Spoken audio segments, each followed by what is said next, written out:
Hello friends, मेरा नाम अंकित वर्मा है। इससे पहले आप मुझे और बहुत सारी वीडियोस में देख चुके हैं जो मैंने बिजली विभाग के करप्शन और ज़्यादा राशि के बिलों के ऊपर बनाए हैं। आज मैं एक बहुत ही इंपॉर्टेंट टॉपिक के ऊपर बात करने वाला हूं, CRM मतलब कि कंज्यूमर रिप्रेजेंटेटिव मैनेजर, जिसके बारे में ज़्यादातर विद्युत उपभोक्ता को जानकारी नहीं होती है, जिसका फ़ायदा बिजली कंपनी उठाती है और उपभोक्ता का शोषण होता रहता है और वो इसके लिए कुछ कर भी नहीं पाता है। जितने भी विद्युत उपभोक्ता होते हैं वो जो बिल भरते हैं उसी से ही इस बिजली विभाग के अधिकारी और कर्मचारियों की सैलरी आती है, उसी से ये बिजली कंपनी चलती है। लेकिन जब भी उस विद्युत उपभोक्ता को किसी भी तरह से कोई परेशानी आती है और वो जब अपने विभाग के पास जाता है, उनके टोल फ्री नंबर पर शिकायत करता है, जोन पर जाता है या किसी भी बड़े अधिकारी के पास जाता है, उसकी कोई सुनवाई नहीं होती है।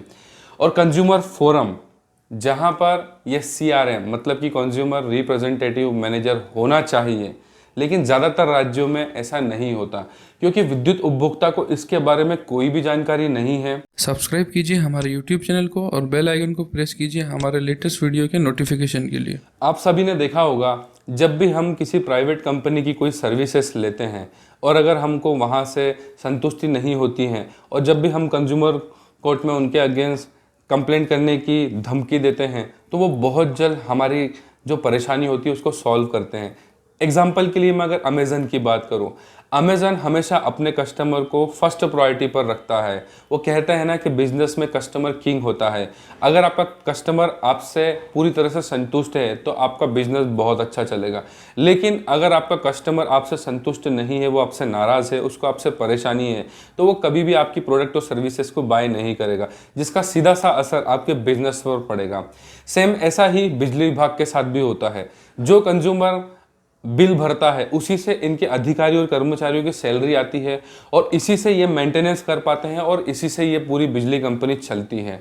लेकिन आप लोगों ने देखा होगा कि जब भी विद्युत उपभोक्ता को कोई परेशानी आती है, इनका विभाग ही कंज्यूमर की कोई बात नहीं सुनता है। इसके पीछे रीज़न ये होता है कि उस उपभोक्ता को अपने अधिकार ही नहीं पता है।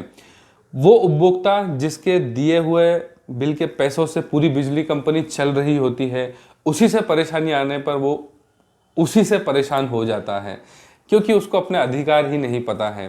भारत सरकार की ऊर्जा मंत्रालय की गाइडलाइन में साफ शब्दों में लिखा हुआ है कि जितनी भी बिजली कंपनी है, चाहे वो प्राइवेट हो या गवर्नमेंट की हो, उसके किसी भी कंज्यूमर को अगर कोई प्रॉब्लम आती है तो उसके सॉल्यूशन के लिए कंज्यूमर रिप्रेजेंटेटिव मैनेजर होना चाहिए। CRM इसलिए होता है कि उपभोक्ता को ये पता चल सके आपको जो भी परेशानी आई है वो क्यों आई है। वो पूरा गाइडेंस देते हैं उनको कि इस परेशानी के लिए आपको क्या करना है। लेकिन ऐसा होता नहीं है। बहुत से राज्यों में विद्युत शिकायत निवारण फोरम ही नहीं है और जहाँ पर विद्युत शिकायत निवारण फोरम होती भी है तो वहाँ पर CRM का कोई नामो निशान नहीं होता है।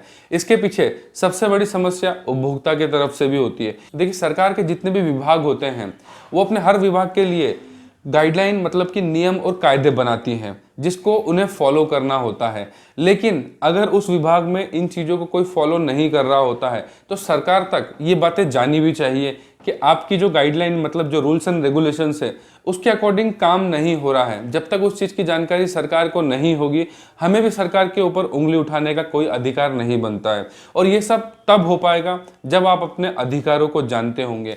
अगर आपके एरिया के विद्युत कंज्यूमर फोरम में कंज्यूमर रिप्रेजेंटेटिव मैनेजर नहीं है तो इसके लिए आपको आपकी बिजली कंपनी के मैनेजिंग डायरेक्टर और राज्य ऊर्जा मंत्री को इसके लिए शिकायत करना होगी, जिसे आप स्पीड पोस्ट से भेज सकते हैं।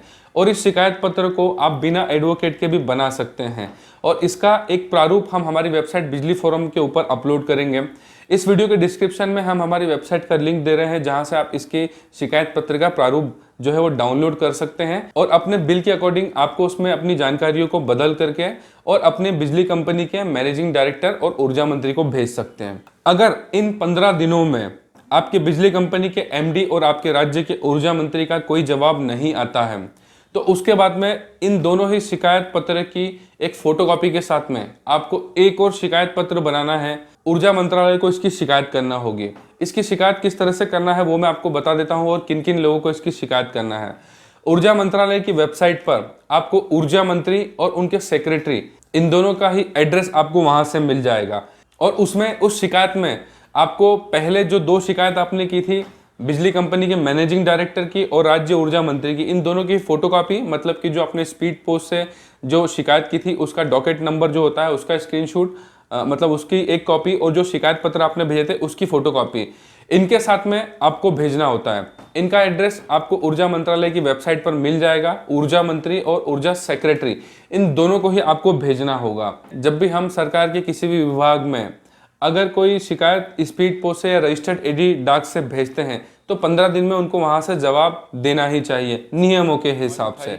और पूरे YouTube को आप देख लीजिएगा, अभी तक किसी ने इस टॉपिक के ऊपर बात नहीं करी, किसी भी एडवोकेट ने भी इस बारे में बात नहीं की, ना ही किसी मंत्री ने इस बारे में बात की, किसी ने भी इस टॉपिक के ऊपर बात नहीं करी।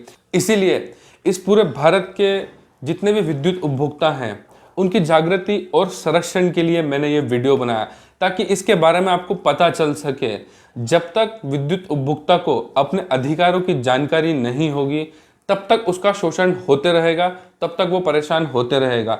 इसलिए हमेशा मैं अपनी हर वीडियो के आखिरी में कहता हूं कि चाहे आप मेरी वीडियो को लाइक ना करें, सब्सक्राइब ना करें हमारे चैनल को, लेकिन हमारी वीडियो को ज़्यादा से ज़्यादा शेयर कीजिए, क्योंकि हम यही चाहते हैं जब तक विद्युत उपभोक्ता अपने अधिकारों को नहीं जानेगा उनका शोषण बंद नहीं होगा। इसलिए हमारी वीडियो को ज़्यादा से ज़्यादा शेयर कीजिए। वीडियो देखने के लिए बहुत बहुत धन्यवाद।